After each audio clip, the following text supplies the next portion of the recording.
Hello friends, welcome to my channel Monidipa creation. আশা করি সবাই ভালোই আছেন। আজ গাজর আর সুজি দিয়ে একটি মিষ্টি তৈরি করে দেখাবো। ভিডিওটি শেষ পর্যন্ত দেখুন।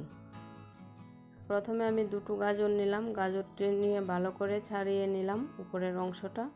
এখন গ্রেট করে নেব।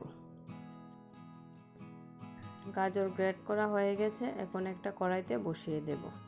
কড়াইতে তেল ঘি কিছুই দেব না, শুধু কড়াইতে গাজরটা দিয়ে দেব আর দিয়ে দিব আধা কাপ মতো জল আর দিয়ে দিব 1 চিমটি অল্প নুন দিয়ে একটু নেড়ে চেড়ে তারপর ঢেকে দেব অল্প আঁচে। যারা যারা আজ প্রথমবার আমার ভিডিও দেখছেন তাদের কাছে আমার ভিডিওটি যদি একটু ভালো লেগে থাকে তাহলে পাশে থাকা বেল বাটনটি প্রেস করে রাখবেন, তাহলে পরবর্তী ভিডিও নোটিফিকেশন আপনার কাছে চলে যাবে। 5 মিনিট পর ঢাকা খুলে দিলাম, খুলে একটু নেড়ে চেড়ে নিলাম। তারপর প্রায় আধা কাপ মতো দিয়ে দিলাম চিনি, দিয়ে আবারও একটু নেড়ে চেড়ে আবার 5 মিনিটের জন্য অল্প আঁচে ঢেকে দেব, তাহলে গাজরটা ভালো করে মিশে যাবে।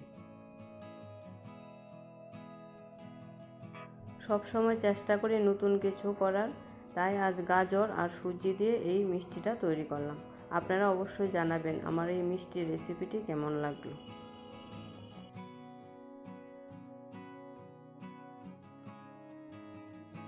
এখন দিয়ে দিলাম অল্প এলাচ গুঁড়ো আর বাটিতে নিয়ে নিলাম 1 চামচ ময়দা। ময়দাটা জল দিয়ে গুলে ভালো করে তারপর দিয়ে দেব এই মিশ্রণটার মধ্যে আর দিয়ে দিলাম 1/2 চামচ বাটার। এখন ভালো করে মিশিয়ে নেব, নিয়ে আবারও 5 মিনিটের জন্য ঢেকে দেব। যারা পেজ থেকে আমার ভিডিওটি দেখছেন, ভিডিওটি যদি আপনাদের কাছে ভালো লেগে থাকে তাহলে আমার পেজটা ফলো করে দিন প্লিজ। দেখুন বন্ধুরা, আমার মিশ্রণটা একদম সফট হয়ে গেছে। এখন নামিয়ে রেখে দেব ঠান্ডা হওয়ার জন্য। তারপর আবার বসিয়ে দিলাম কড়াইতে দিয়ে দিলাম 1 কাপ সুজি।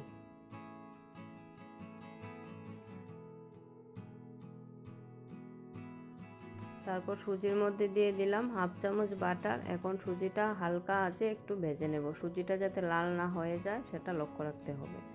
অল্প ভেজে নেব, তারপর দিয়ে দিব পরিমাণ মতো জল, সুজিটা যাতে ভালো করে সিদ্ধ হয়ে যায়।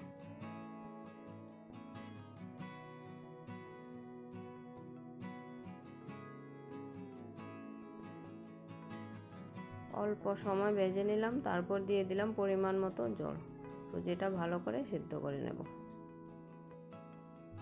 জলটা ফুটে উঠেছে। এখন সুজিটা ঘন নাড়তে হবে, না হলে আবার নিচে থেকে লেগে যেতে পারে। যারা আমার চ্যানেলটি এখনও সাবস্ক্রাইব করোনি প্লিজ সাবস্ক্রাইব করে দিও, আর যারা করেছো তাদেরকে অসংখ্য ধন্যবাদ। এর মধ্যে দিয়ে দিলাম 1 চিমটি নুন। নুন দিলে নাকি মিষ্টির স্বাদ বাড়ে।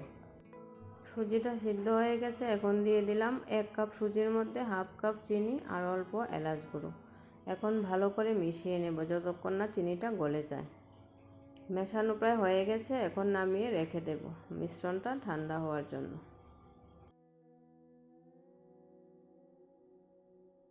মিশ্রণটা ঠান্ডা হয়ে গেছে। এখন হাত দিয়ে ভালো করে মেখে একটা ডো তৈরি করে নিলাম। তারপর এই রকম সাইজের বল বানিয়ে নেব সবগুলো। আমি হাতে অল্প ঘি লাগিয়ে নিলাম যাতে হাতে লেগে না যায়। তারপর এইরকমভাবে সবগুলো বল বানিয়ে নিলাম। এখন বলগুলোকে এরকম বাটির আকারে বানিয়ে নিলাম। তারপর এর মধ্যে দিয়ে দিলাম গাজরের পুর। তারপর মুখটা এভাবে চেপে চেপে বন্ধ করে দিলাম। তারপর আবারও বলের আকারে বানিয়ে নিলাম। আজ আমি একটি নতুন ধরনের মিষ্টি তৈরি করে দেখালাম আপনাদের, কিন্তু এর কোনো নাম দিতে পারলাম না। আপনারা বলবেন তো এই মিষ্টিটির কী নাম দেওয়া যায়।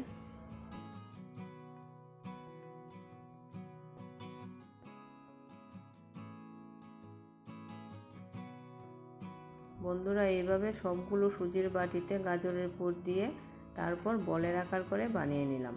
এখন এদিকে বসিয়ে দিলাম কড়াই মালাই তৈরি করার জন্য। আমি এখানে প্রায় 250 গ্রামের মতো দুধ নিলাম, এইটুকুই হয়ে যাবে।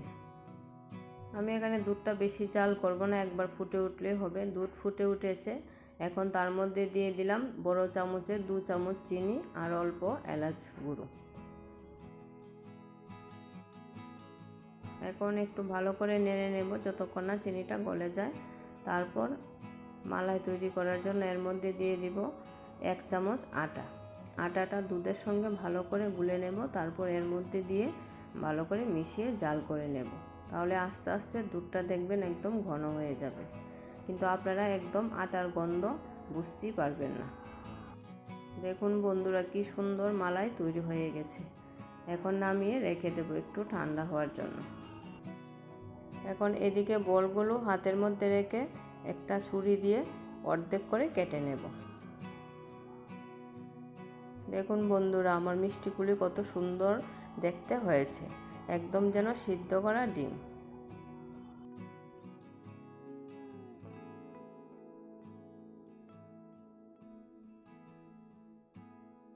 সবগুলো বল কেটে রেডি করে নিলাম। আর এদিকে আমার মালাই ঠান্ডা হয়ে গেছে। এখন একটা পাত্রে নিয়ে নিলাম অল্প মালাই। এখন এর উপর দিয়ে দিব সুজির মিষ্টিগুলো। আমার এই সুন্দর রেসিপিটি যদি আপনাদের কাছে ভালো লেগে থাকে তাহলে বন্ধুদের মধ্যে শেয়ার করে দেবেন প্লিজ।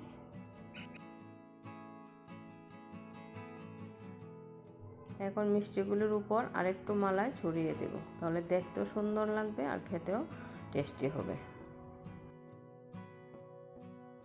মিষ্টিগুলো দেখতে খুবই লোভনীয় হয়েছে, খেতেও দারুণ ছিল। ভিডিওটি শেষ পর্যন্ত দেখার জন্য আপনাকে অসংখ্য ধন্যবাদ।